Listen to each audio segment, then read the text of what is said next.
আপনার ফেসবুক অ্যাকাউন্টের phone number বা ইমেইল যদি হাইড করা না থাকে সেক্ষেত্রে আপনি কিন্তু বিপদে পড়তে পারেন।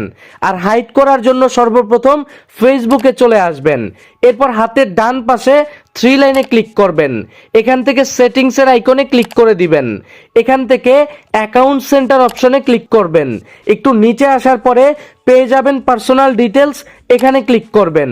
এবার এখানে পেয়ে যাবেন কন্ট্যাক্ট ইনফো, এই অপশনটাতে ক্লিক করবেন।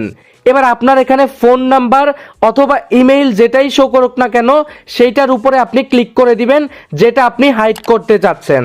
এরপরে আপনার এখান থেকে ফেসবুকের প্রোফাইলটাকে সিলেক্ট করে দিবেন। এবার আপনি এখান থেকে চেঞ্জ ভিজিবিলিটি অন ফেসবুক, এটার উপরে ক্লিক করে দিবেন। এখানে যদি দেখেন পাবলিক করা রয়েছে তাহলে অবশ্যই এখান থেকে অনলিমি করে দিবেন, তাহলেই কিন্তু আপনার ফেসবুক অ্যাকাউন্ট থেকে যে কোনো ইমেইল অথবা ফোন নাম্বার হাইড করে রাখতে পারবেন। অবশ্যই সাবস্ক্রাইব অথবা ফলো করে সঙ্গেই থাকবেন।